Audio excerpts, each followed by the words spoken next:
भारतीय संगीत में शहनाई के उस्ताद माने जाने वाले बिस्मिल्लाह खान का जन्म मुस्लिम परिवार में पैगंबर खान और मिट्ठन बाई के यहाँ बिहार के डुमराव ठठेरी बाजार में एक किराए के मकान में हुआ था। उनके बचपन का नाम कमरुद्दीन था। वे अपने माता पिता की दूसरी संतान थे। चूंकि उनके बड़े भाई का नाम शमशुद्दीन था, इसलिए उनके दादा रसूल बख्श ने कहा बिस्मिल्लाह, जिसका मतलब था अच्छी शुरुआत। तब से वे इसी नाम से जाने जाने लगे।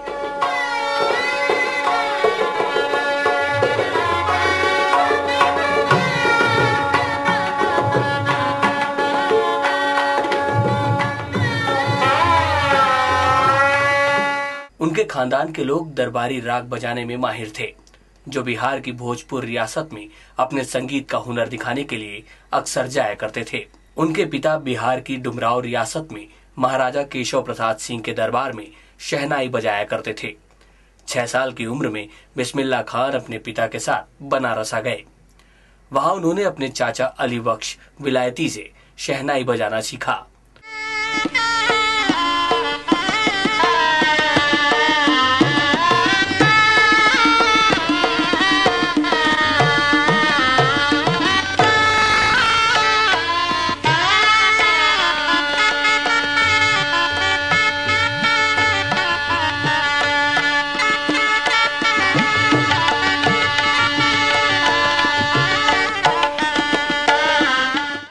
उस्ताद बिस्मिल्लाह खान साहब ने हर संगीत प्रेमी के जीवन को रससिक्त किया, तो देश दुनिया ने उन्हें हर संभव सम्मान से नवाजा।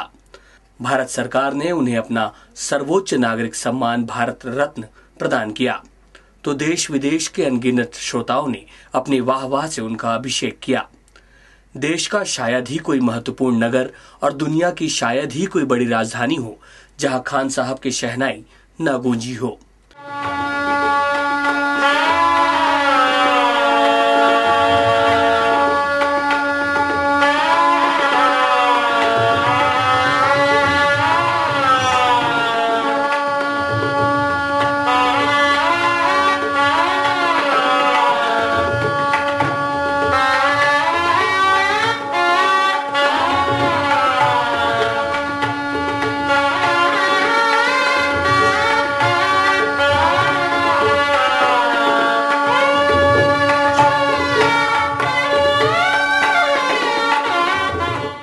जब भारत में मनोरंजन का एकमात्र साधन आकाशवाणी हुआ करता था, तब तो देश के अनगिनत घरों में दिन की शुरुआत खान साहब की शहनाई के सुरों से ही हुआ करती थी।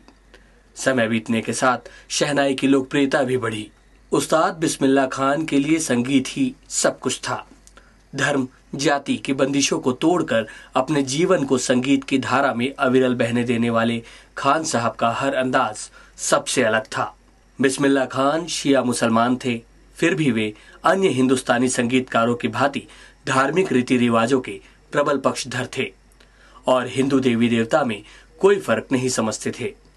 वे ज्ञान की देवी सरस्वती के सच्चे आराधक थे। वे काशी के बाबा विश्वनाथ मंदिर में जाकर तो शहनाई बजाते ही थे, इसके अलावा वे गंगा किनारे बैठकर घंटों रियाज करते थे।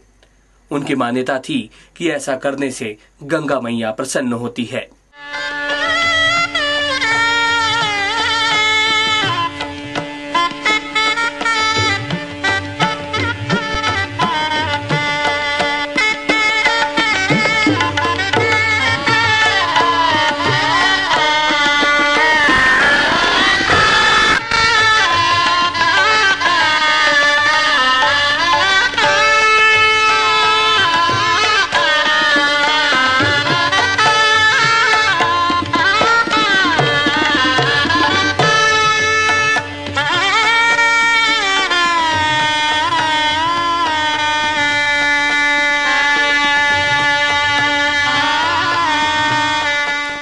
उस्ताद बिस्मिल्लाह खान साहब से किसी नजदीकी व्यक्ति ने जब पूछा कि शादी ब्याह जैसे मौकों पर उल्लास प्रदर्शन के लिए प्रयुक्त किए जाने वाले एक मामूली से लोकवाद्य शहनाई को ही उन्होंने क्यों चुना, तो खान साहब ने बहुत मौज में आकर कहा, हमारे घर में गायकी तो पहले से थी।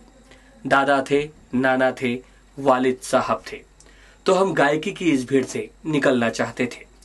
तबला देखा, सितार देखी, मगर वहां भीड़ भाड़ कम न थी, तो एक कंडम शहनाई दिखी जहां ज्यादा भीड़ भाड़ नहीं थी, और खान साहब ने अपनी अनवरत साधना के दम पर इस शहनाई को भारतीय शास्त्रीय संगीत परिदृश्य का एक अनिवार्य अंग बना दिया। यूं तो खान साहब ने शहनाई वादन की कला से देश विदेश में अपने परचम लहराए हैं। 21 मार्च 1916 को बिहार के डुमरांव में जन्मे बिस्मिल्लाह ने महज 20 बरस की कच्ची उम्र में 1937 में कलकत्ता की ऑल इंडिया म्यूजिक कॉन्फ्रेंस में शहनाई बजाकर जिस यात्रा की इब्तिदा की थी, उसकी इंतहा ना तो हुई है ना हो सकती है। लेकिन इस बात का मलाल रहेगा कि खान साहब की एक तमन्ना पूरी नहीं हो सकी।